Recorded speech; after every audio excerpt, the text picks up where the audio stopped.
Oke, Assalamualaikum warahmatullahi wabarakatuh. Halo semuanya, selamat malam. Sebelumnya terima kasih banget sudah menyempatkan waktu buat datang. Perkenalkan, nama saya Kenneth, dan saya akan menjadi uh, tutor kalian untuk mengerjakan pembahasan soal dari pretest dan juga post-test SNBT dengan materi aljabar. Sebentar, saya share screen dulu ya.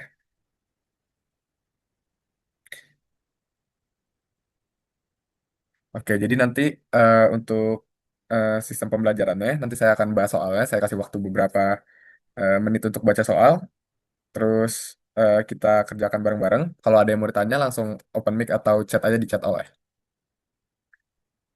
Oke, kalau gitu eh, bisa sambil ikut coret-coret juga ya. Oke, paket soal pretest SNBT pengetahuan kuantitatif aljabar. Nomor satu.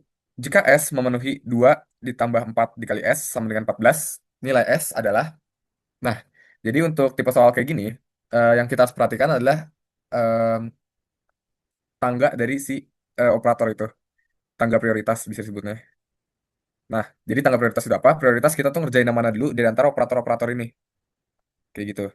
Jadi untuk urutan prioritasnya pertama itu adalah dalam kurung. Jadi dalam kurung harus dikerjain duluan. Terus ini pangkat, apapun yang punya pangkat ataupun akar. Karena akar juga kan sebenarnya sama aja kayak pangkat tapi pangkat satu per kan. Terus kali bagi, yang terakhir tambah kurang. Jadi kalau eh, dia setara misalnya kayak kali dan bagi, tambah dan kurang. Setelah kalau kali dan bagi itu kita kerjain sesuai urutan mana yang dia paling depannya aja. Oke, buat soal yang ini artinya 2 ditambah 4 dikali S sama dengan 14. Oh ya, saya nulis kali di sini jadi titik karena biar nggak ketukar sama variabel X kalau misalnya nanti kita pakai variabel X ya. Oke, seperti urutan yang tadi saya telah jelaskan, kita sering ngerjain dulu yang perkalian dulu. Nah, cuma yang perkalian ini 4 dikali S kan, sementara S itu bilangan dan nanti harus kita cari, yaitu variabel yang belum tentu. Maka dari itu, kita jadiin aja, kita tulis 2 ditambah 4S sama dengan 14. Kalau kayak gini nggak apa-apa, kayak nggak harus dikaliin dulu, tapi kita anggap sudah dikali. Nah, terus kedua ruasnya kita kurang dengan 2 biar 4S-nya sendiri. Kurangin 2 ini jadi 14 dikurang 2. Lalu 4S sama dengan 14 kurang 2 jadi 12 ya. Lalu kedua ruasnya kita bagi dengan 4. Jadi ini 12 bagi 4. Jadi nilai S-nya kita dapat 3. Oke. Oh, ini jawaban yang benar harusnya C. No, di sini dia bilang juga 3, cuman sini D kayaknya salah ketik, typo. Harusnya C 3. Ini harusnya C titik 3. Gitu ya. Jadi ini harus dihafal buat eh, ngerjain tipe-tipe soal yang kayak gini. Kalau bisa dicatat. Oke, untuk nomor satu segitu aja. Ada yang mau ditanya nomor satu? Kalau aman gak ada yang mau tanya, bisa ketik di chat all ya.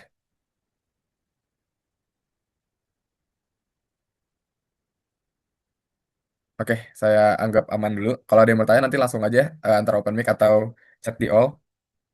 Chat chatnya kalau bisa di all ya. Takutnya saya kemarin sempat ada yang nggak baca karena chatnya tuh di eh, akun Zoom yang iPad ini. Oke, ini masih nomor satu. Eh, sebentar, baikkan kok kopi ya. Oke, terus kita lanjut ke nomor dua. Jika K memenuhi 9 dikurang 18 dibagi 3 sama dengan K, maka nilai K adalah... Nah, ini sama kasusnya seperti yang tadi. Jadi kita pakai tangga prioritas yang tadi telah saya bilang, yang paling atas itu kurung, terus pangkat atau akar, di bawahnya ada kali bagi, bawahnya lagi ada tambah dan kurang. Nah, untuk kasus yang ini, 9 dikurang 18 dibagi 3 sama dengan K. Maka yang bisa kita kerjakan dulu adalah yang pembagian. Nah, jadi kita bagi dulu. Ini kalian sebenarnya bebas mau baginya tuh kayak bagi min 18 dibagi 3 ataupun 18 bagi 3 karena hasilnya nanti bakal sama juga. Cuma untuk kasus ini eh aduh kok nggak hapus.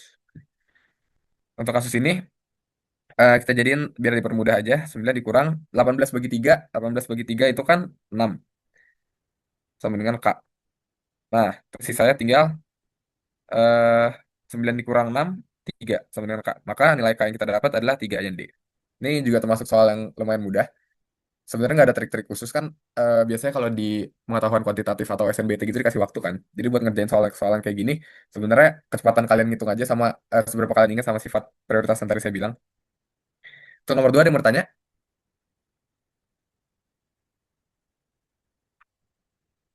Amankah teman-teman?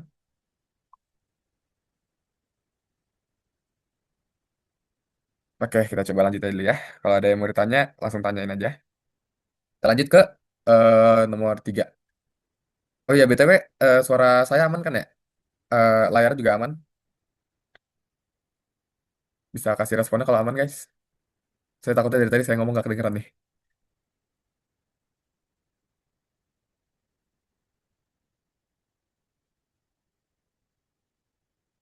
Dengeran ya?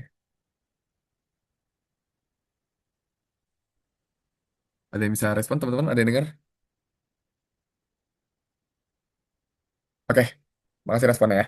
Saya takutnya nggak kedengeran aja. Oke, kalau gitu kita lanjut dulu nomor 3.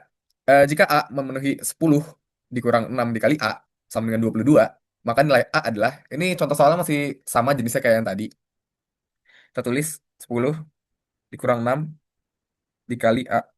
Ya, buat yang tadi baru masuk, saya mau bilang aja kalau saya nulis kali di sini tuh dengan titik, biar nggak tukar sama variabel X ya. Jadi jangan aneh kalau misalnya saya ada titik gitu, titik artinya kali. Oke. Oke, kita kembali lagi ke urutan tadi, di mana kita harus mengerjakan, artinya dalam kasus ini, perkaliannya dulu. Namun perkaliannya melibatkan variabel A yang kita tidak tahu. Jadi, kita tulis saja langsung ke 6A. Jadi, 10 dikurang 6A, sama dengan 22. Lalu, kedua ruasnya kita kurangi 10. Biar kita tuh pengen mengisolasi si A-nya tuh sendirian. Kita kurangi 10, jadi min 6A dikurang 22 dikurang 10. Jadi, min 6A sama dengan 22 dikurang 10, 12. Nah, agar kita dapat nilai A-nya sendiri, maka kedua ruasnya harus kita bagi dengan min 6. Maka A sama dengan 12 dibagi min 6. 12 bagi min 6 itu adalah min 2. Jawabannya yang B. Tuh. Oke, untuk nomor 3 ada yang bertanya. Contoh soalnya masih sama seperti yang 1 dan 2 tadi, masih relatif gampang. Oke, kalau gitu kita lanjut dulu ke nomor 4. Ya, tipe soal masih sama juga, jadi langsung kita kerjain aja. Min 40 ditambah 6 kali D sama dengan 8. Maka min 40 tambah 6D sama dengan 8. 6D, ini kedua ruasnya kita tambah 40, jadi 48. Jadi D sama dengan 48 dibagi 6. 48 bagi 6 adalah 8. Jadi jawabannya yang B. Oke, nomor 4 ada yang mau tanya? Masih nggak jauh beda, soalnya sama yang sebelum-sebelumnya. Oke, next. Terima kasih responnya ya. Kita lanjut ke nomor 5. Jika L memenuhi L plus 25 dibagi 5 sama dengan 15, maka nilai L adalah, oke, kita tulis dulu. L tambah 25 dibagi 5 sama dengan 15. Oke, kembali ke tangga prioritas yang tadi saya bilang. Dari soal ini, maka yang harus kita prioritaskan lebih dahulu adalah pembagiannya, yaitu 25 dibagi 5. Jadi, L ditambah 25 dibagi 5, 5. Sama dengan 15. Terus, biar L terisolasi sendiri, kita kurangin kedua ruasnya dengan 5. Jadi, L sama dengan 15 dikurang 5. Didapat L sama dengan 10. Jawabannya yang A. Oke, untuk nomor 5, ada yang mau bertanya?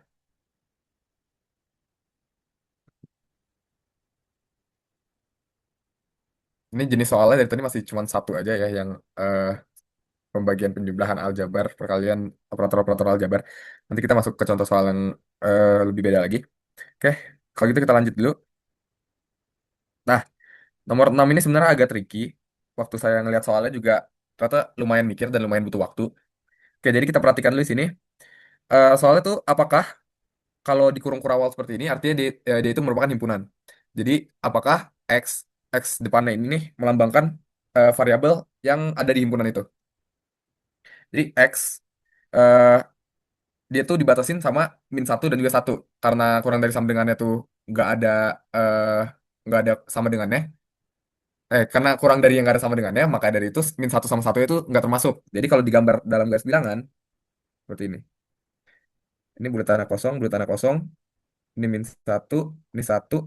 Nah, ini tuh daerahnya si X.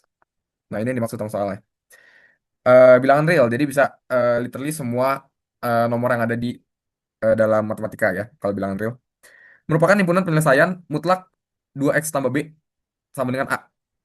Putuskan apakah pernyataan satu dan dua berikut cukup untuk menjawab pertanyaan tersebut. Nah, pernyataan yang satu, 0 kurang dari A kurang dari 10. Pernyataan yang kedua, A dikurang B sama dengan 5. Oke, kita lanjut. Pilihan-pilihannya. Pilihannya tuh intinya dia tuh nanya apakah cuma dibutuhin pernyataan pertama doang buat ngebuktiin ya, apa yang pernyataan yang di atas tadi tuh, atau butuh keduanya, atau nggak butuh dua-duanya, atau butuh salah satu aja antara satu atau dua gitu. Jadi pilihan jawabannya kayak gitu. Nah, di sini kita lihat dulu. Kita punya mutlak 2x tambah b. Aduh, maaf. Jadi jelek ya. 2x tambah b sama dengan a. Nah, perhatikan di sini bahwa pernyataan yang pertama, yang ini, dia tuh bilang bahwa a itu dibatasin di bawah sama 0, dibatasin di atas sama 10. Maka dari itu, kita bisa bilang kalau di sini a-nya kurang dari 10 kan? Karena mutlak 2x tambah b sama dengan a, maka dari itu mutlak 2x tambah b-nya juga kurang dari 10. Kayak gini, 2x tambah b kurang dari 10. Ya kan? Karena A aja kurang dari 10. Karena mutlak 2X tambah B-nya sama dengan A, maka mutlak 2X tambah B-nya juga kurang dari 10. Maka dari itu, eh di sini karena sifat dari mutlak, maka kita bisa bentuk jadi buat ngebuka mutlaknya tuh min 10 kurang dari aduh, kurang dari 2X plus B kurang dari 10. Oh ya, sebelum kita lanjut lebih lagi tentang soal ini, saya mau ngasih tahu dulu sebenarnya apa itu definisi dari mutlak. Kalau yang teman-teman tahu mutlak itu kan misalnya kayak mutlak 6 hasilnya jadi 6. Dia tuh kayak membuat suatu bilangan jadi positif gitu kan. Nah, tapi sebenarnya konsep asli dari mutlak adalah untuk menghitung jarak. Nah, jadi misalnya kita punya kayak gini.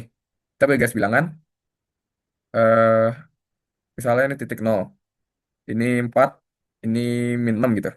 Nah, misalnya ditanya jarak dari min 6 ke 4 itu ada berapa? Jadi kan kalau jarak kita tuh tinggal ngitung aja kan. Misalnya kayak dari sini ke min 5, ke min 4, min 3, min 2, min 1, ke 0 gitu kan.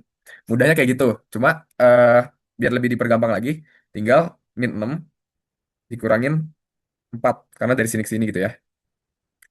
Terus ini kan jadi mutlak min 10 sama dengan 10. Nah, jadi mutlak itu biar positif karena jarak tuh harus selalu positif. Kayak nggak mungkin kalian misalnya kalian dari Jakarta mau ke Bogor, itu kan nggak mungkin jaraknya negatif kan? Jaraknya kayak misalnya hitung-hitung misalnya 200 kilometer, kan nggak mungkin minus 200 kilometer kan? Makanya mutlak tuh ada buat ngitung suatu jarak biar dia tuh tetap positif. Tapi ada kasus khusus di mana eh, mutlak yang di dalam mutlaknya ini adalah suatu variabel yang kita nggak tahu positif atau negatif. Misalnya A, A itu bagian dari bilangan real yang bebas apa aja angkanya, bisa negatif, bisa positif. Nah, kalau kayak gitu, ini kan jadi ambigu kan. Kalau kita mau nebak A-nya, kita nggak bisa langsung bilang mutlak A sama dengan A aja gitu. Karena ada kemungkinan bahwa mutlak A bisa aja min A juga. Kalau misalnya dalam min A kan hasilnya A juga kan, karena dipositifin. Maka dari itu, eh ini tuh nggak selalu berlaku. Kalian bisa buka mutlaknya kalau ada suatu variabel tertentu di dalamnya yang kita nggak tahu variabel apa. Kalau misalnya konstanta doang kayak gini, bisa kalian langsung positifin aja. Tapi kalau misalnya variabel kayak gini, kalian nggak bisa langsung bilang kalau dia tuh mutlak A sama dengan A gitu, karena tergantung juga variabel sebenarnya. Nah, ada sifat khusus lagi buat pertidaksamaan. Misalnya mutlak AX tambah B kurang dari suatu bilangan, misalnya C. Ini mutlaknya tuh bisa dibuka jadi min C kurang dari AX plus B, jadi mutlaknya udah gak ada, kurang dari C. Nah, sifat inilah yang kita pakai di nomor 6 ini, nih yang saya tulis tadi. Kita tuh ngebuka mutlaknya, gitu ya. Oke, kalau gitu kita lanjut lagi. eh Dari sini kita kan mau tahu si X-nya kan, si X yang di sini ini. Maka dari itu kita harus misahin X-nya jadi sendiri. Gimana caranya? Kedua ruasnya kita kurangin sama B. Jadi min 10 kurang B, kurang dari 2X, kurang dari 10 kurang B. Terus ini kan masih 2X kan, artinya semua ruasnya kita bagi dengan 2. Ini jadi min 10 min B per 2, kurang dari X, kurang dari 10 min B per 2.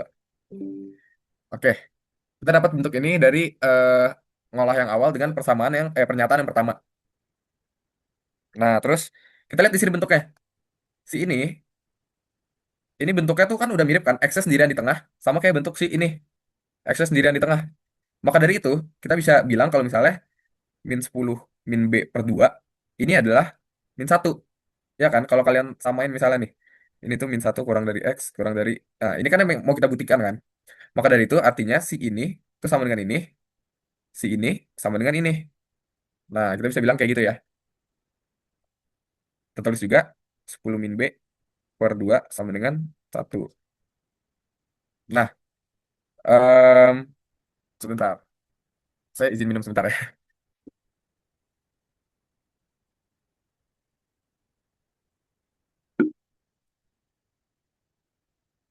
Oke, kita lanjut lagi. Kita simpen dulu yang ini nih. Lanjut ke pernyataan yang kedua. Pernyataan yang kedua bilang kalau A min B sama dengan 5. Gitu. Eh, oke. A min B sama dengan 5. Maka dari itu, B sama dengan, maaf ini ekuivalen ya. Ekuivalen dengan B sama dengan A min 5 ya. A min 5. Gitu. Ini kayak saya ubah doang aljabarnya. Karena bentuk ini kan ekuivalen kan dua-duanya. Oke. Karena si B-nya A min 5, kita dapat di sini eh nilai si B-nya. Nah, sebenarnya B-nya nih bisa langsung kita masukin ke yang tadi kita udah dapet ini. Ini kan butuh B kan.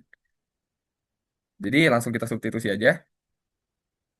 Min 10 min B-nya. B-nya kan A min 5. Jadi A plus 5 per 2 sama dengan min satu. Dan juga 10 min A plus 5 per 2 sama dengan satu. Oke. Dari yang pertama tadi kita dapetin min 10. Eh, ntar saya langsung jumlahin aja ya. Min A min 5 per 2 sama dengan min satu. Maka min A min 5 sama dengan 2. Min A sama dengan 7. A sama dengan min 7. Satu lagi kita dapat em, berapa nih? 10 plus 5, 15 min A plus 15 per 2 sama dengan satu. Ini min satu ya? Maaf, maaf. Min satu. Oke, karena ini min satu, ini harus jadi min 2. Ini tuh jadi wait, ditambah 5 kedua ruas jadi 3. Ini sama dengan min 3. Oke, kalau buat yang ini kita dapat min A sama plus 15 sama dengan 2. Min A sama dengan min 13. A sama dengan 13. Oke. Nah, dari sini aja sebenarnya eh kelihatan kalau misalnya eh udah lumayan kontradiksi nih nilai A-nya. Kan kita tahu A tuh range-nya dari 0 sampai 10. Tapi A yang kita dapat min 3 sampai 13. Jadi sebenarnya kan udah aneh kan? Nah, cuma sebenarnya setelah saya telah lagi, kayak saya coba pelajarin soalin lagi, sebenarnya jawabannya itu masih benar-benar ambigu banget, gimana benar atau salahnya. Nah, tapi pembahasan yang dikasih soal sekarang nih, jawabannya itu yang C, dua pernyataan bersama-sama cukup untuk menjawab pertanyaan, tetapi satu pernyataan saya tidak cukup. Nah, dia pembuktiannya tuh kayak gini. Nah, ini sebenarnya kepotong juga, tapi waktu saya coba kerjain juga masih belum terlalu masuk akal menurut saya pribadi. Jadi untuk soal yang ini, iya sih, sebenarnya kalau kita punya keduanya, kita lebih gampang nentuinnya, walaupun hasil akhir yang kita dapat tadi beda.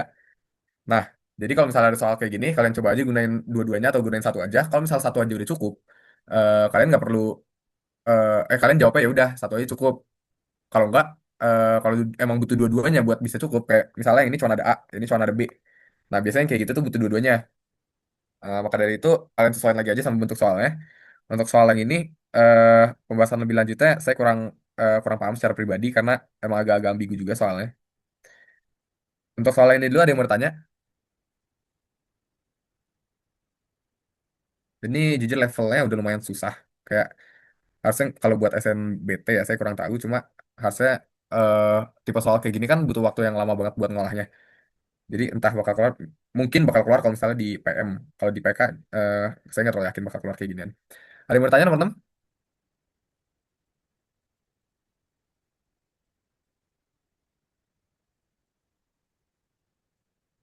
Oke, kita coba lanjut dulu ya.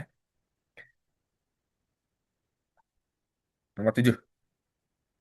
Misalkan, apa nih bacanya? Kotak, bulat, dan juga pagar menyatakan operasi penjumlahan plus pengurangan minus. Nah, kita diberikan jika 6 kotak 2 dua lingkaran 4 pagar 3 kurang dari sama dengan 5, manakah triple berikut yang benar untuk ketiga logo itu? Nah, jadi maksud soal ini apa sih? Jadi ketiga logo yang dikasih ke kita ini itu menyatakan sesuatu dari operasi-operasi dalam aljabar. Nah, di sini cuma ada plus minus. Nah, jadi kita tentu ini coba-coba dari keempat pilihan ini mana aja yang kira-kira benar kalau kita implementasikan ke bentuk ini. Kita coba satu-satu ya. Buat yang pertama, kotaknya jadi plus, bulatannya jadi minus, pagernya jadi pembagian. Tuh. Ini jujur soalnya kurang lengkap ya, karena dia cuma bilang sini operasi penjumlahan dan pengurangan, nggak ada pembagian. Tapi waktu di iniannya ada pembagiannya nih. Ada perkalian juga malah. Jadi kita ikutin aja. Oke, 6 kotak. Kotaknya plus. Plus. Ini yang nomor satu dulu ya. 6 plus 2, terus bulatannya jadi minus. Artinya minus 4. Pagernya jadi pembagian, bagi 3. Nah, apakah benar dia kurang dari sama dengan 5? Kita hitung aja. Ini pakai cara prioritas yang tadi saya bilang. Maka kita dapat 6 plus 2 min 4 dibagi 3 itu min 1,33-an, 1,33 bla bla bla gitu. Sama dengan 6 dikurang 3, 6 tambah 2 8 dikurang 1 artinya jadi 6, bla bla bla. Nah, apa benar dia lebih kecil sama dengan 5? Kayak kurang tepat ya.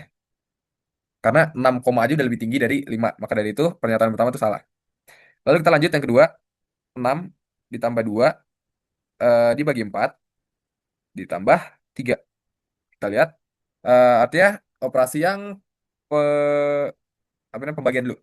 Jadi 6 ditambah 2 dibagi 3, 2 dibagi 4 itu 1/2, 1/2 0,5 tambah 0,5 tambah 3 sama dengan, nah ini saya benar kan ya? 6 2 4 3. Ya, oke. Ini sama dengan eh berapa nih? 6 0,5 jadi 9,5. Apakah lebih besar sama dengan lebih kecil sama dengan 5? Enggak juga. Oke. Kayaknya ada yang beda sama kunci jawabannya tapi coba dulu aja. Kalau saya ada yang keliru atau saya kurang teliti, boleh langsung di chat aja ya teman-teman. Takutnya saya sendiri kan nggak luput dari kesalahan juga. Ini jadi tambah dibagi berapa 3. Sama dengan artinya yang pembagian dulu 4 bagi 3 itu 1,33-an. Jadi 6 dikurang 2 bagi bagi kan ditambah 1,33 sekian. Sama dengan 6 kurang 2 4, 4 tambah 1,33 5,33-an. Kurang dari sama dengan 5 enggak juga. Sebentar. Jawaban benernya nggak ya? Saya takutnya saya nggak teliti deh. Soalnya saya tadi sempat ngitung dan jawabannya bener. Coba hitung semua dulu aja deh. Dikali 4 ditambah 3 sama dengan ini artinya perkalian dulu. 6 min 2 dikali 4. Jadi min 8 plus 3. Hasilnya 6 kurang 8 min 2 ditambah 3 1. 1 apakah kurang dari sama dengan 5? Iya. Artinya yang 4 nih benar. Cuman solusi yang di sini adalah 2 dan 4. Sementara kita dapat 4 doang.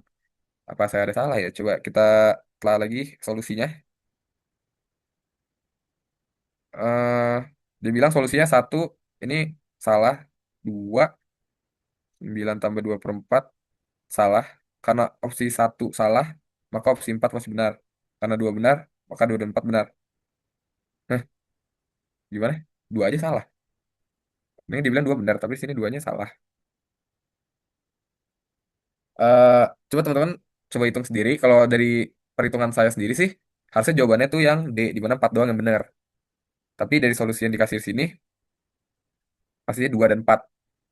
Harusnya 2 tuh salah juga sih, karena 9,5 lebih kecil sama dengan 5 salah. Ya, harusnya jawabannya 4. Oke, ada yang mau bertanya untuk nomor 7?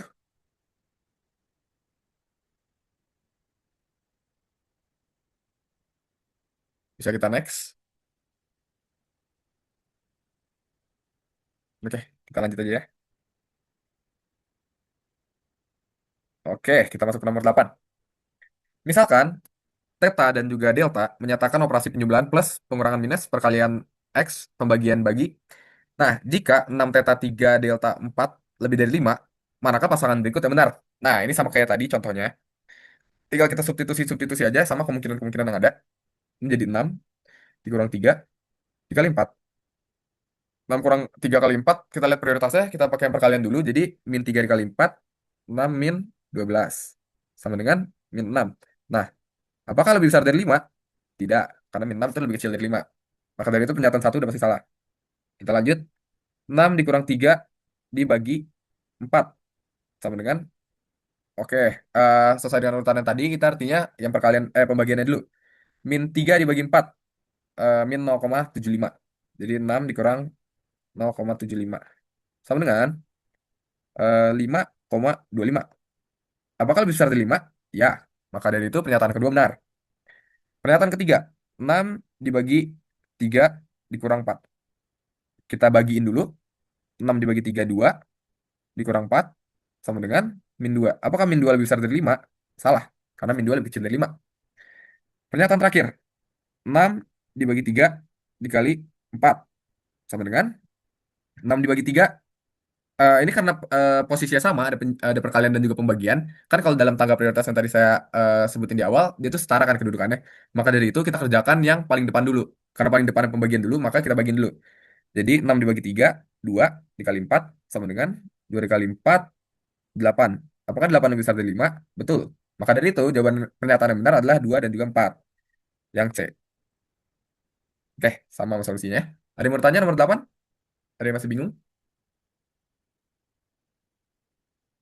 Sebenarnya untuk tipe soal kayak gini nggak segitunya sulit, tapi ini cuma mengetes seberapa cepat kalian bisa ngitung. Dan sebenarnya kalau nanti kalian ikut SNBT dan ketemu soal PK kayak gini, saya merekomendasikan nggak usah pakai coret-coret sebenarnya. Kayak kalian biasain hitung di otak karena cuma operator aljabar perkalian dan penjumlahan, pengurangan dan pembagian. Sebenarnya nggak perlu banget kalian pakai coret-coret, kecuali kalian mau teliti banget. Karena ini harus kalian latih biar bisa ngitung di kepala kalian. Maka dari itu eh, coba latihan terus contoh soal kayak gini, biar nanti pas kalian ngerjain subtes PK-nya waktunya nggak potong di nyoret-nyoret. Kalau gitu kita lanjut dulu. Nomor 9. Soal nomor 9. Jika 6 ditambah akar 16 dibagi 2 ditambah D sama dengan 11, maka D adalah, ditanya nilai D sama dengan apa? Nah, seperti yang tadi saya bilang, kalau dari tangga prioritas, kita prioritaskan dulu yang akar artinya di sini, karena gak ada kurung, kita langsung ke akar. Jadi, kita tulis dulu soalnya, 6 akar 16 dibagi 2 plus D sama dengan 11.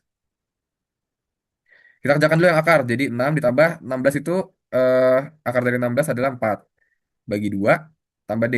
Nah, kita lanjut skala prioritas yang ada di sini sekarang, yaitu pembagian. Maka kita bagiin dulu 4 bagi 2. Jadi 6 ditambah 4 dibagi 2 adalah 2 tambah D sama dengan 11. Nah, terus skala prioritas selanjutnya adalah penjumlahan. Sesuaiin sama depan-depanan mana. Karena 6 plus 2 duluan, maka dari itu kita tambahin dulu. 8 plus D sama dengan 11. Nah, terus buat mengisolasi si D sendiri, karena kita mau nyari nilai D-nya, eh, kita kurangin kedua ruas dengan 8. Jadi, D sama dengan 11 dikurang 8. 11 kurang 8 adalah 3. Jadi nilai D adalah 3, yang C. Ya. Oke, nomor 9 ada yang mau tanya?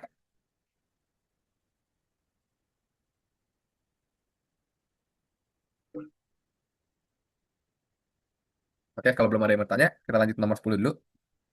Ini adalah soal terakhir di pretestnya. Habis ini kita lanjut ke post-test. Oke, jadi sini nggak baca, jadi saya screenshotin sendiri aja dari soal di websitenya. Perhatikan algoritma yang disajikan pada diagram berikut. Keterangan, pokoknya algoritmanya ini, nanti kita baca lagi. Keterangannya, FPB WY menyatakan faktor persekutuan terbesar dari W dan juga Y. Bilangan bulat positif K dan M dengan K kurang dari 10 dan memenuhi kedua pernyataan berikut. Input P sama dengan 5 menghasilkan Z sama dengan 20. Input P sama dengan 2 menghasilkan Z sama dengan 7. Maka nilai K adalah, oke, ditanya Kak. Sebelumnya saya akan jelasin dulu cara baca diagram ini.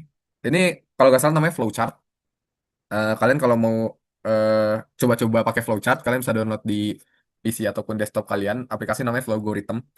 Jadi ini tuh buat apa sih? Ini tuh buat em, ngevisualisasiin suatu program yang kalian bikin.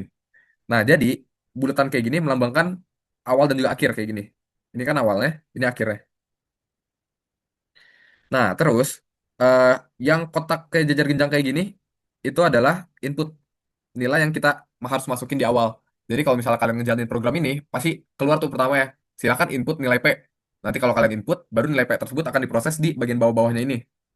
Terus, yang ini, itu adalah definisiin fungsi. Jadi dia ngedefinisiin eh, suatu fungsi baru pakai variabel yang tadi kita input. Dalam hal ini, Y sama dengan P ditambah 5. Terus, yang ini, yang kayak, apa ini namanya? Belah ketupat, ini adalah fungsi if. Fungsi if itu apa? Jadi, input yang tadi kita masukin, kalau masuk ke dalam flowchart fungsi if, maka dia tuh bakal dilihat dulu jika dalam kasus ini misalnya jika Y ganjil, maka dia lanjut ke kiri yang iya. Atau jika Y ganjil tapi jawabannya tidak, dia lanjut ke bagian flowchart yang kanan. Jadi kalau misalnya Y-nya ganjil, iya dia ke sini. Kalau dia misalnya genap ke sini, gitu. Nah, terus yang kotak ini kayak tadi, ini dua definisiin juga, definisiin suatu variabel baru. Nah, di sini ini tuh udah bukan input lagi, ini jadi output. Apa yang kalian dapat dari program yang kalian bikin ini. Gitu, untuk penjelasannya. Nah, kita mulai ke masuk soalnya. Di sini yang ditanyakan sebenarnya nilai K kan. Kalau kalian lihat di dalam flowchart ini, yang memuat nilai K cuma si ini doang nih. Nah, artinya buat kita bisa dapat ke grafik yang di kiri ini, kita perlu apa sih? Kita perlu Y-nya tuh ganjil. Nah, gimana cara bikin Y ganjil? Artinya si P input kita ini ketika ditambahin 5 dia tuh harus ganjil. Nah, buat memperjelasnya kita coba aja sama apa yang dikasih sama mereka nih yang di sini. Kita coba dulu 5. Kita ambil P-nya 5, artinya dihasilkan Z sama dengan 20 kan. Artinya nanti di akhir ini nih, di sini, bakal jadi 20 setelah melalui proses-proses segala itu. Kita mulai dari awal, P sama dengan 5. Dari sini, kita masuk sini. Saya ganti warna tintanya biar lebih kelihatan ya. Kita masuk sini. Maka dari itu kita definisi yang baru. Y sama dengan P ditambah 5. Maka dari itu, Y jadi 5 ditambah 5 sama dengan 10. 10 masuk ke fungsi if ini. Apakah Y ganjil? Nah, 10 itu kan genap kan? Maka dari itu kita masuk ke flowchart yang bagian kanan. Nah, karena bagian kanan ini eh, nggak memuat K yang kita cari, maka kita abaikan aja. Kita coba pakai P yang lain. Di sini dia coba juga pakai P-nya 2. P sama dengan 2. Kalau P sama dengan 2, Y-nya sama dengan P ditambah 5, P-nya 2, 2 ditambah 5. Jadi 7. Nah, masuk ke fungsi if-nya. Oh, buat yang nggak tahu fungsi if itu fungsi jika. Jadi dia tuh ada buat kayak membagi jadi beberapa bagian. Misalnya jika Y ganjil. Kalau ya ke kiri, kalau tidak ke kanan gitu. Jadi itu if itu fungsi jika. Nah, dibilang sini kita masuk fungsi if, Y-nya ganjil. Y yang kita dapat kan 7 buat buat input P sama dengan 2. Maka dari itu 7 ganjil ya, kita yang ke kiri. Nah, yang di kiri habis kita definisiin dia ganjil, dia ke sini ke dalam kotak definisi lagi. Kita definisiin lagi yang baru, W sama dengan P dikali Y ditambah K gitu. Ini sama dengan P-nya kita tahu 2 dikali sama Y. Y-nya kita dapat tadi 7. Ini pakai P-nya yang ini ya. Jangan sampai pakai P atasnya karena beda-beda tiap input gitu nilai P-nya. Oke, jadi 2 dikali 7 ditambah K. Sama dengan em, 14 tambah K. Gitu. Nah, habis dari proses itu kemana? Kita lihat di sini. Dia tuh ke bawahnya. Definisi lagi Z. Variabel baru nih. Z sama dengan FPB dari W, Y. Nah, FPB dari W, Y. Kita tahu W sama dengan 14 plus K. Y-nya sama dengan 7. Dari sini aja sebenarnya udah kelihatan kalau misalnya FPB-nya tuh bakal kelipatan 7. Kenapa begitu? Karena lihat di sini. Ini 14, ini 7. Kan udah kelipatan 7 kan? Maka dari itu, kalau mau ini tuh punya FPB kelipatan 7, si K-nya juga harus kelipatan 7. Jadi K tuh bisa aja misalnya 7, 14, 21, 28, dan seterusnya gitu. Maka dari itu, K-nya 7. Nah, kita lihat di sini, dia akan ngasilin Z kan. Z itu FPB dari W dan Y. Z sama dengan 7. Ini makanya tadi saya bilang, eh, karena FPB-nya itu 7, maka nilai K juga haruslah kelipatan 7. Biar dia tuh, pernyataan si Z sama dengan 7 ini benar. Karena Z itu kan merupakan FPB dari W dan Y. Nah, maka dari itu, di sini nilai K yang mungkin adalah, buat bahasa matematisnya aja, dia tuh 7 dikali N. Dengan N bagian dari bilangan asli. Maksudnya itu apa? Nggak, ini sebenarnya nggak perlu kalian pahamin banget karena ini udah matematika yang lumayan intermediate. Maksudnya n itu kan bilangan asli kan, di mana satu, dua, tiga kayak gitu. Bilangan asli itu kan kayak gitu. Maka dari itu, jadi maksudnya tuh kelipatannya misalnya 7. Kalau n satu, kalau n dua kan jadi 14, n tiga jadi 21 gitu. Nah, maka nilai K dari semua pilihan ini, yang kelipatan 7 cuma ada yang D. Maka dari itu jawabannya yang D. Gitu. Soalnya lumayan susah karena kalian harus memahamin flowchart dulu buat bisa ini. Jadi sebenarnya kalau kalian bingung, kalian lihat gambar aja juga sebenarnya bisa kepikiran pakai logika kalian kayak, oh kalau ini kesini jadi ini kesini jadi ini gitu. Sebenarnya bisa nalar sih kalau flowchart ini. Dan flowchart tuh biasanya beda-beda tiap soal, nggak pasti sama kayak gini. Jadi kalian harus pahamin balik soalnya minta apa. Untuk nomor 10 ada yang mau tanya?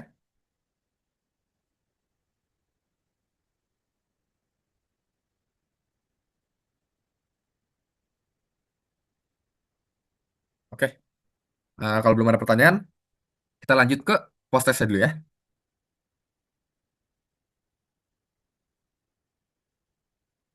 Kenapa? Maaf.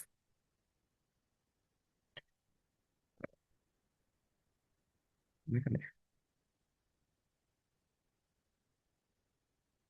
Oke, kita lanjut ke post testnya ya.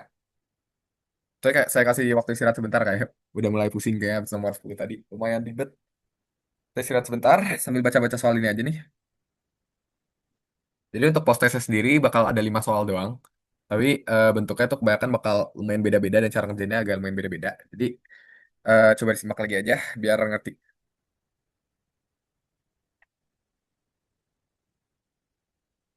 Oke, kita lanjut ya. Nomor satu, jika X tidak sama dengan satu dan X tidak sama dengan min 3, maka hasil dari eh, 9 min X kuadrat per 2 min 2X dan 2X min 2 per X tambah 3 senilai dengan, oke. Jadi sebenarnya saya bakal jelasin dulu buat yang depannya dulu deh. Kayak ginian. Ini kalian nggak usah kayak bingung, kayak ini pakainya gimana sih kalau misalnya dikasih soalnya kayak gini. Jadi kalau misalnya dikasih soalnya tidak boleh sama dengan ini, biasanya banget, kayak sangat umum, itu karena bawahnya kayak gini. Jadi apa yang harus kalian tahu dari eh, bilangan rasional, bilangan-bilangan perperan gitu, si penyebutnya yang bagian bawahnya tuh nggak boleh sama dengan nol. Misalnya kayak gini, 2 min 2x itu tidak boleh sama dengan nol. Maka min 2x tidak boleh sama dengan min 2x tidak boleh sama dengan 1 gitu. Makanya itu ada yang pertama nih yang ini. Ini tuh asal dari sini aja. Jadi kalau kalian lihat depannya kayak gini nggak usah terkecoh kayak aduh ini kayaknya bakal susah deh ada kayak gini-ginian. Enggak, ini sebenarnya kayak biar si ini dan si ini bisa terdefinisi. Karena kalau dia berapapun per nol itu nggak bakal terdefinisi gitu. Makanya dia butuh didefinisikan dulu X nggak boleh sama dengan 1. Dan ini juga nih X plus 3 kan nggak boleh sama dengan nol kan. Maka dari itu X tidak boleh sama dengan min 3. Nah, itu adalah asal muncul kedua syarat di awal itu. Oke, terus eh saya juga mau ngingetin apa yang kalian harus pahami juga selain penyebutnya nggak boleh sama dengan nol. Kalau misalnya nanti kalian dapat bentuknya akar gitu, kayak misalnya akar eh X min 1 gitu. Misalnya ada bentuk kayak gini. Ini punya syarat juga. Syaratnya adalah X min 1 harus positif, harus lebih dari nol. Lebih dari sama dengan nol. Jadi boleh aja nol. Kenapa kayak gitu? Karena bilangan akar tuh nggak boleh minus. Jadi akar itu tidak boleh kalau misalnya dia minus. Kenapa kayak gitu? Karena kalau akar minus, hasilnya tuh bakal jadi bilangan imajiner. Misalnya kayak akar 11, akar min 11 gitu. Ini tuh hasil bakal imajiner. Jadi kalian tuh nggak bakal dapet hasil karena dia tuh bilangan imajiner yang nggak ada sebenarnya gitu loh. Nah, jadi kalian gak usah terkecoh juga kalau misalnya nanti syarat depannya ada kayak X harus lebih dari sama dengan 1 gitu. Nah, itu artinya biasanya di bilangan rasional itu bakal ada akar-akarannya ya. Jadi nggak usah pusingin depannya. Kita fokus ke eh perkalian ini aja. Kan yang ditanyain adalah hasil kali dari 9 min X kuadrat per 2 min 2X. Dikali 2X min 2 per X plus 3. Nah, kayak gini, sangat umum, kayak hampir harusnya di soal PK SNBT gitu, ini tuh bisa dicoret. Nggak mungkin kalian disuruh ngali pelangi sebanyak ini tuh nggak mungkin. Nah, jadi kalian harus bisa ngefaktorinnya gimana biar ini tuh bisa dicoret. Maka dari itu, cara gimana? eh kan biasanya nih coret tuh yang bisa tuh ini bisa dicoret sama ini, sementara ini bisa dicoret tuh sama ini yang bawahnya, gitu kan? Maka dari itu kita sederhanain bentuknya biar jadi mirip dua-duanya. Kita mulai dari bagian yang merah dulu ya. 9 min x kuadrat. Ini sebenarnya bisa kalian bagi jadi 3 min x, 3 plus x. Nah, sebenarnya kayak gini-gini tuh saya udah pernah bahas di pertemuan-pertemuan sebelumnya. Kalau nggak salah pertemuan 40-an berapa gitu. Di mana ada sifat-sifat aljabar khusus yang kayak misalnya kayak gini. X plus Y kuadrat. Ini sama dengan X kuadrat plus 2XY plus Y kuadrat gitu. Atau X min Y kuadrat sama dengan X kuadrat min 2XY plus Y kuadrat gitu. Nah, kasusnya kalau kayak gini. eh Misalnya X min Y, X plus Y. Ini tuh bakal jadi em, X kuadrat min Y kuadrat gitu. Makanya bentuk pemfaktoran ini tuh bisa terjadi. Karena kalau kalian coba kali pelangi, kali misalnya kayak gini. Ini ke sini, ini, salah kan? Maaf, maaf. Ini kali ini, terus ini kali, ditambahin ini kali ini, terus tambah ini kali ini, tambah ini kali ini. Hasilnya tuh bakal jadi ini. Gitu. Itulah sama-sama munculnya eh, sifat-sifat aljabar ini. Kalau bisa ini dihafal aja yang ini. Karena bakal penting banget dan sering banget keluar. Jadi kalau kalian eh, bahkan nggak bisa pemfaktoran ya, kemungkinan kalian bakal susah banget ngerjain soalnya. Kita lanjut lagi ke yang sini. Karena bisa dijadiin kayak gini. Ini artinya kan bisa dicoret sama 3 plus X ini kan. Maka dari itu, saya tulis ulang ya. 9 min X kuadrat per 2 min 2X dikali 2X min 2 per X plus 3. Kita coret ini sama ini. Sisanya tinggal em, 3 min X. Oke, kita lanjut ke yang biru. 2 min 2X sama 2X min 2. Gimana sih cara bikin samanya? Gampang, kalian tinggal keluarin negatifnya aja. Jadi min 1 dikali, ntar saya dari bentuk awal aja. 2 min 2X itu sama aja kayak min 1 dikali 2X min 2. Ya enggak, kan kalau kalian kali masuk kan dia bakal jadi min 2X plus 2 kan. Ini sama aja kayak 2 min 2X. Jadi bentuknya tuh sama aja sebenarnya kalau kalian keluarin minusnya. Biasanya kalau bentuk-bentuk kayak gitu tuh yang udah kelihatan mirip banget, kayak ada 2X sama 2. Tapi bentuknya beda minusnya. Artinya kalian tinggal keluarin minusnya aja. Nah, maka dari itu, si ini juga bisa dicoret. Coret-coret, ini sisa min 1. Maka yang tersisa adalah em, atasnya jadi 3 min X doang, per bawahnya min 1. Ini sama aja kayak min 3 min X per 1. Sama aja min 3 min X.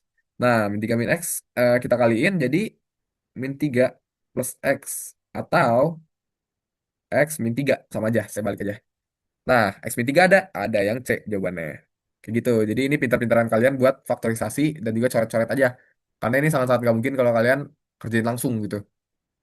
Nih, no kan kayak gini. Ini tuh bisa jadi min 1 tuh di pembahasannya. Min 1 dikeluarin. Gitu ya. Terus nih pemfaktoran dari ini jadi kayak gini. Gimana caranya tuh? Pakai rumus yang tadi saya bilang yang ini nih. Rumus yang ketiga. Oke. Ada yang mau bertanya untuk nomor 1? Kalau masih kurang paham, kurang jelas, ada kayak masih bimbang gitu, tanyain aja. Nggak usah malu-malu. Oke, kita lanjut dulu ya. Kita lanjut ke nomor 2. Di nomor 2 ini, dia minta hasil pengurangan. Bedanya sama yang tadi. Hasil pengurangan dari 2X min 2Y per 4 oleh 3Y min 3X per 2. Kita tulis dulu. 2X min 2Y per 4 dikurang 3Y min 3X per 2. Nah, kita lihat bentuknya sini. Kita nggak usah coret-coret karena ini bukan perkalian. Maka dari itu, eh kalau pengurangan kan kita harus menyamakan penyebutnya dulu. Kita samain dulu penyebutnya. Nah, di sini ada dua cara. Cara pertama, persamaan yang ini nih, kalian bisa jadiin kayak duanya kalian keluarin, terus X min Y per 4, sehingga ini jadi satu, ini jadi X min Y per 2. Nah, gitu. Kan itu penyebutnya ada dua kan? Atau kalian tuh bisa aja bikin si ininya aja nih, jadi 4 dengan cara dikaliin 2. Jadi atas kali 2, bawahnya dikali 2. Itu bakal jadi ini 2X min 2Y-nya tetap per 4 dikurang Ini artinya jadi 2 dikali 3Y per minus 3X per artinya dikali 2 juga ya. Jadi per 4. Nah ini kan bawahnya udah sama kan. Kalau yang atas ini sebentar saya lanjutin dulu deh. eh Min 3Y min 3X per 2. Ini bakal jadi X min Y per 2 dikurang 3Y min 3X per 2. Ini kan udah sama kan. Nah jadi antara dua ini aja kalian mau pilih yang mana. Terserah kalian enakan yang mana. Tapi saya jujur prefer yang ini disederhanain aja. Karena bilangannya bakal jadi lebih kecil juga. Misalnya yang atas dulu kita lanjut nih. Ini bakal jadi X min Y min 3Y plus 3X. Ini jangan lupa ini jadi plus ya, karena ini kan dikurang. Dikurang dikali masuk ke ini jadi plus. Per 2. Sama dengan, ini jadi 4X min 4Y per 2. Atau sama aja 2X min 2Y. Oke, kita coba yang bawah. Yang cara kedua tadi. Ini bakal jadi 2X min 2Y dikali masuk min 6Y plus 6X per 4. Sama dengan X tambahin sama X-nya jadi 8X. Ini jadi min 8Y per 4. Terus sederhanain aja ini jadi 8X min Y per 4. Sama dengan 2X min Y. Atau sama aja 2X min 2Y. Nah, jawabannya sama kan di atas sama bawah. Jadi bebas sebenarnya kalian mau cari pakai cara yang mana aja. Kita lihat di pilihannya 2X min 2Y ada. Yang B ya jawabannya. Itu. Ada yang mau bertanya untuk nomor 2?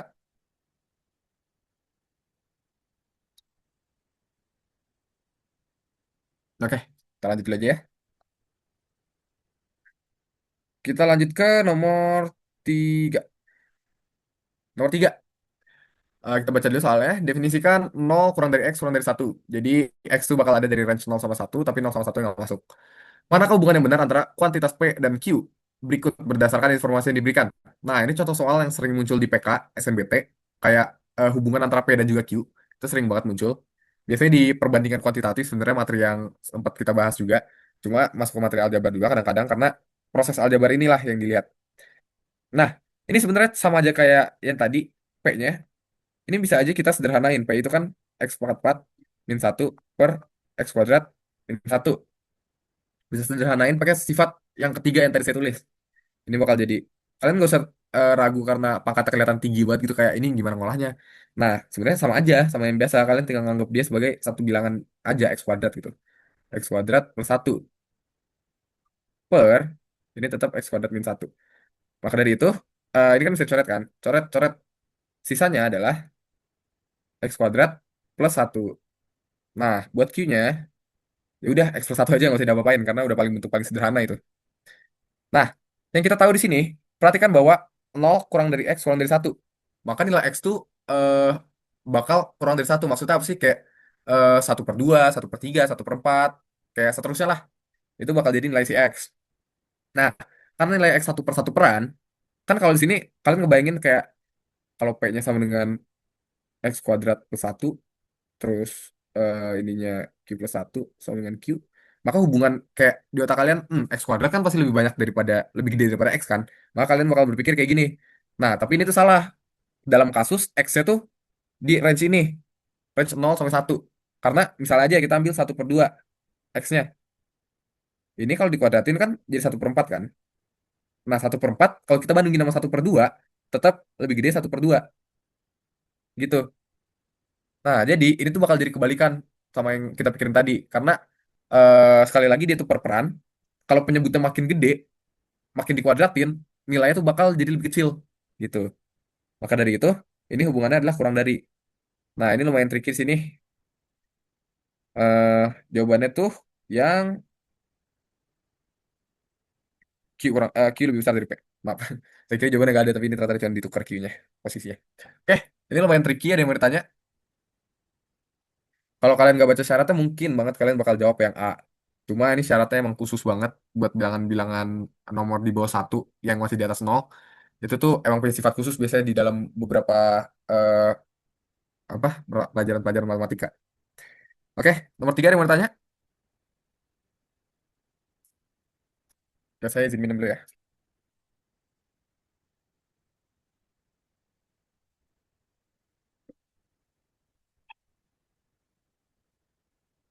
Tahan aja.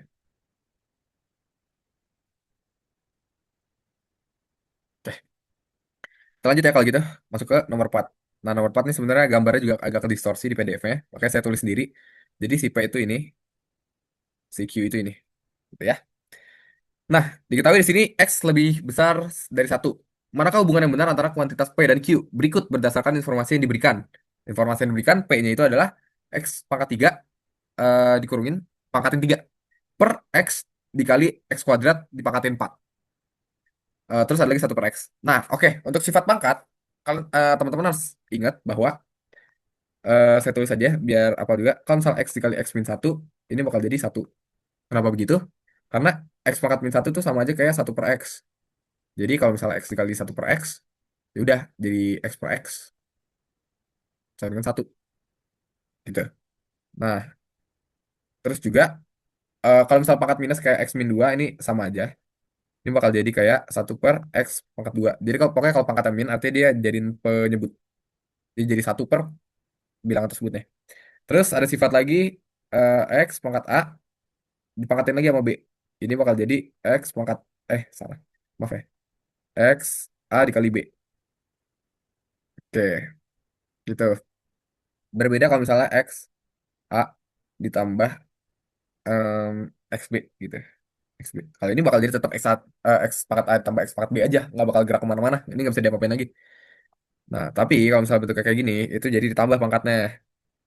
Kalau misalnya dibagi, misalnya X A per X B, ini bakal sama aja kayak X A dikurang B. Kenapa begitu? Karena seperti yang tadi saya bilang, ini jadi X A dikali satu per X B kan. Nah, terus jadi X A dikali X pangkat min B gitu. Karena dia kan ke atas kan, jadi minus. Nah, ini sama aja kayak eh, X A min B gitu. Oke, itu sifat-sifat yang perlu kalian tahu tentang em, apa ini namanya pangkat-pangkatan. Nah, kalau gitu biasanya tipe-tipe soal kayak gini, salah satu tuh bentuknya udah sederhana banget kayak ini. Kayak soal sebelumnya juga kan Q-nya tuh bentuknya udah paling sederhana banget. Maka dari itu kita tinggal olah yang si P-nya aja. Olahnya gimana? Kita tulis dulu. eh kita sederhanain dulu deh. Penyebut sendiri, bilang sendiri. X kubik pangkatin 3 sama aja kayak X eh X pangkat 3 dikali 3. Ini pakai sifat yang ini, sifat yang kedua. Maka jadi X pangkat 9. Terus bawahnya X kali X kuadrat pangkat 4. Nah, disinilah aljabarin mainin. Kalau kayak gini, prioritasnya mana duluan? Kan prioritas kita tuh kurung, pangkat, atau akar, kali bagi, tambah kurang. Maka dari itu di sini yang ada tuh kurung. Tapi kurungnya kan emang cuma buat ngasih tunjuk kalau misalnya dia itu dipangkatin lagi sama 4 kan. Maka dari itu kita langsung aja ke pangkat. Nah, ini sama kayak sifat yang tadi. X nya kita taruh dulu di sini nih, maksudnya X yang awal. Terus dikali X 2 dikali 4 sama dengan X dikali em, berapa nih? X pangkat 8. Nah, perhatikan bahwa misalnya eh variabelnya sama-sama X, tapi pangkatnya beda. Kalau dikali tuh bisa kita jumlahin. Ini sama aja kayak X 1 plus 8 sama dengan X pangkat 9. Gitu. Ini saya tambahin satu ini lagi ya. X A dikali X B sama dengan X A plus B. Jangan terkecoh sama tadi yang saya bilang nggak boleh itu ya. Yang saya bilang nggak boleh itu adalah X A plus atau minus. Plus minus X B. Ini yang baru nggak bisa diapa-apain. Tapi kalau misalnya ini diganti jadi kali, ini bakal jadi X X A tambah X B. Tambah B. Kita. Ini jadi sifatnya ini nih. Harus dihafal juga. Sifat pangkat itu kayak harus sudah khatam. Oke, kita lanjut lagi soalnya. Kan udah kita sederhanain P-nya. Maka P-nya jadi X pangkat 9, pembilangnya. Dan penyebutnya jadi X pangkat 9 juga. Terus, ini kan sama jika satu kan. Oke, kita dapat P-nya 1. Q-nya kita tahu Q sama dengan satu per X. Nah, kita tahu nilai X-nya lebih dari satu. Kenapa dibilang lebih dari satu? Dia tuh menghindari kemungkinan X kayak tadi. X-nya itu satu per bla bla bla. Kalau satu per bla bla bla kan selalu ambigu kan. Kayak misalnya di sini misalnya X-nya tuh dari 0 sampai 1 gitu. Itu tuh bakal jadi kayak kita ambil misalnya satu per 2 gitu ya. Satu per 2. ini kan sama aja jadi 2 kan. Nah, itu bakal jadi beda jawaban akhirnya. Makanya harus dibatasin X lebih dari satu. Karena X lebih dari satu, maka bilangan ini nih, itu bakal selalu jadi lebih kecil dari satu. Karena misalnya satu per, berapapun bilangan di bawahnya ya. Misalnya 1/2 gitu, atau 1/3, 1/4, 1/5. Itu kan mereka lebih kecil dari satu semua kan. Maka dari itu, harusnya si P bakal lebih besar dari Q. Jadi jawaban yang benar adalah A. Gitu. Yang nomor 4 seperti itu. Ada yang mau bertanya? Ini sifat yang pangkat-pangkat ini jangan lupa diapalin ya.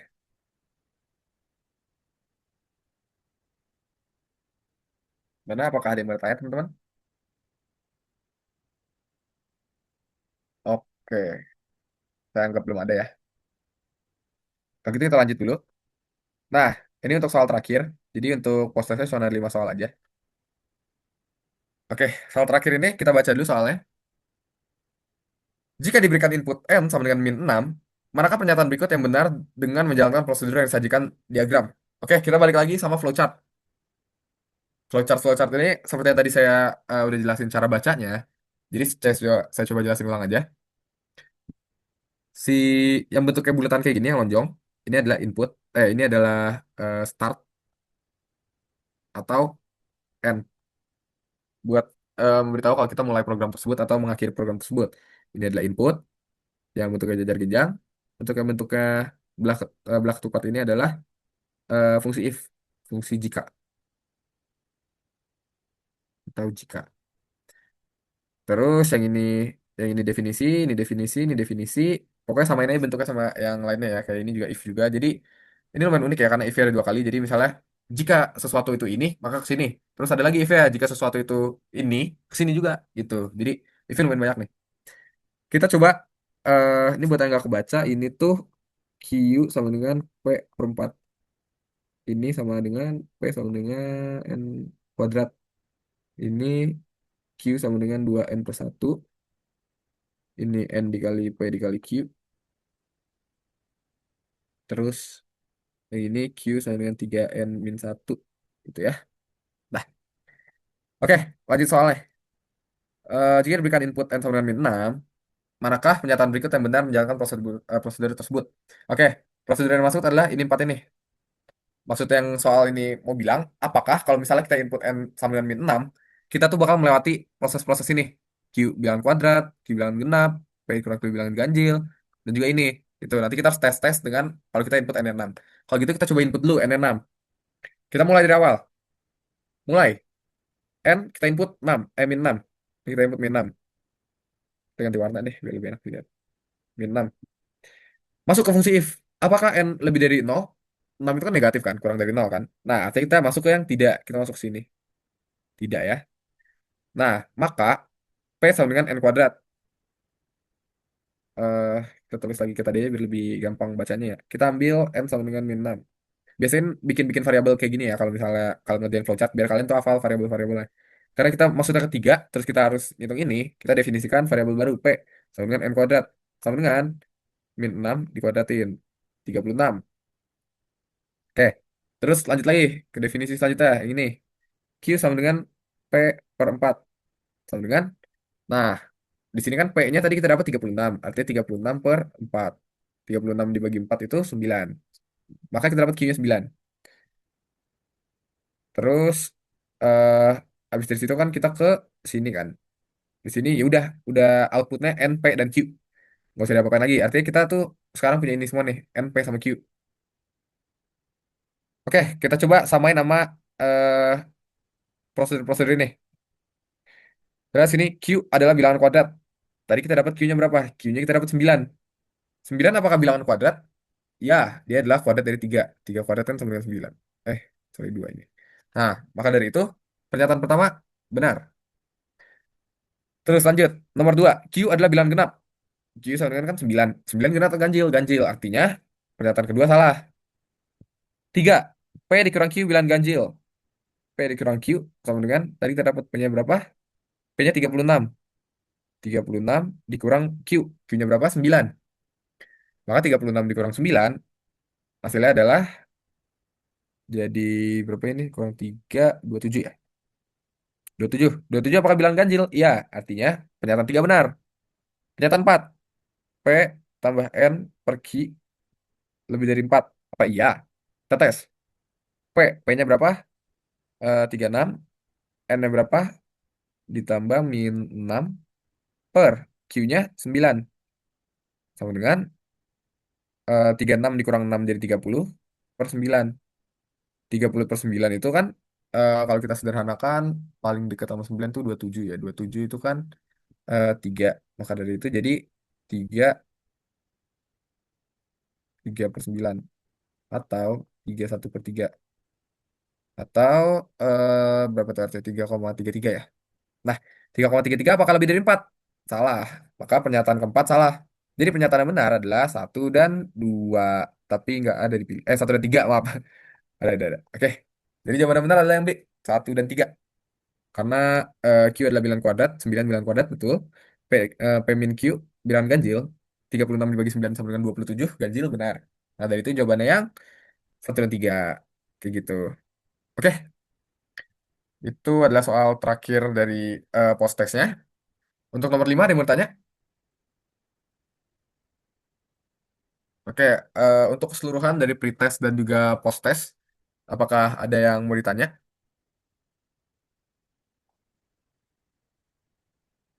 Sambil nunggu kalian nanya, coba saya rangkum ya. Jadi, apa yang kita dapat hari ini? Pertama-tama, buat contoh soal yang kayak gini, operator aljabar, kalian harus ingat ini. Ini tuh harus diapalin. Tangganya tuh kayak gitu. Paling atas prioritasnya adalah dalam kurung. Jadi kalau misalnya ada sesuatu yang di dalam kurungin, kalian kerjain duluan. Terus pangkat atau akar. Ini fun fact kalau kalian masih belum tahu, ada yang belum tahu. Kenapa pangkat bisa setara sama akar? Karena akar itu sebenarnya adalah pangkat dari 1 per bla bla bla. Kenapa begitu? Karena misalnya akar pangkat 2 dari A. Ini tuh sama aja kayak A pangkat 1/2 gitu. Jadi akar itu sebenarnya adalah pangkat. Tapi pangkat yang di antara 0 sampai 1. Jadi kayak 1/2, 1/3, 1/4, dan seterusnya. Nah, makanya dia tuh setara sama akar. Oke, terus prioritas bawahnya lagi adalah kali dan juga bagi. Kalau misalnya kalian ketemu kali dan bagi sekaligus, kalian kerjakan dulu dari yang paling depan. Karena dia tuh kedudukannya setara. Terus tambah dan kurang. Sama seperti kali dan bagi, kalau kalian nemu dia tuh berderet, tambah dan kurangnya kalian kerjakan dulu dari yang paling depan. Itu untuk yang pertama, diingat aja. Terus eh, kita juga dapat ini.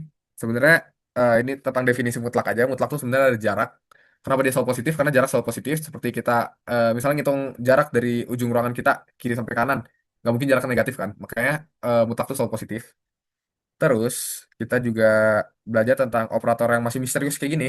Ini tinggal kalian sesuaiin aja sama pernyataan-pernyataannya. Kalian tes satu-satu apakah benar. Kalau misalnya ada juga contoh soal di mana ini tuh nggak dikasih.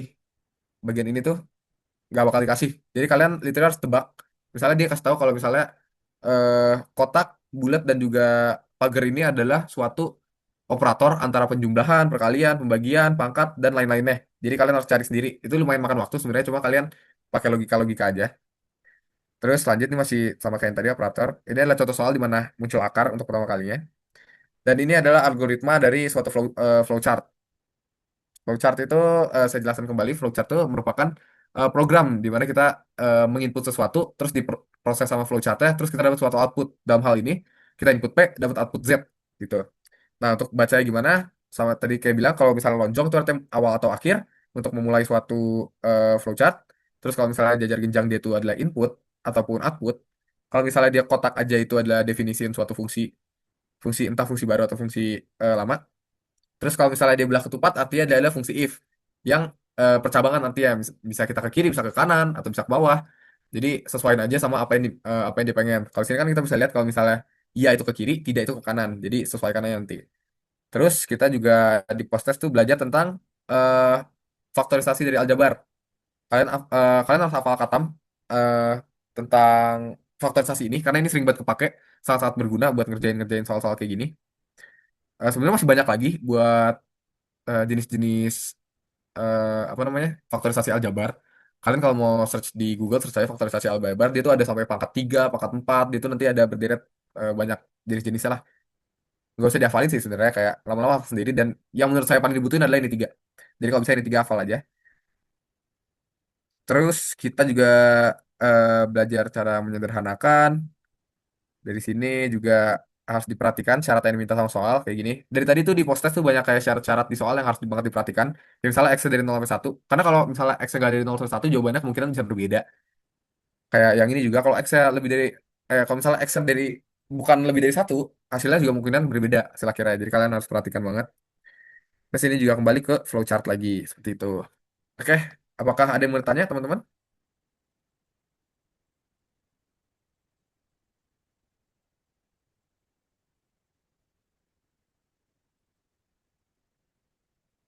Oke, kalau belum ada yang mau ditanya, aku stop share dulu. Ini ada ngechat di sini. Oh enggak. Oke, stop share. Oke, kalau gitu aku izin dokumentasi dulu sebentar.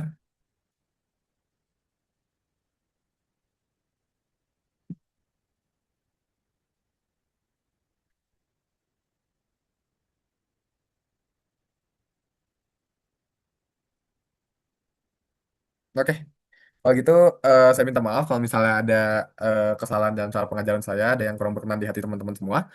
eh Good luck buat persiapan entah kedinasan ataupun SNBT-nya. Semoga diterima dimanapun yang kalian ingin tuju. Jangan lupa untuk terus berdoa. Kalau gitu saya izin pamit undur diri. Wassalamualaikum warahmatullahi wabarakatuh. Terima kasih teman-teman semua. Saya boleh live ya.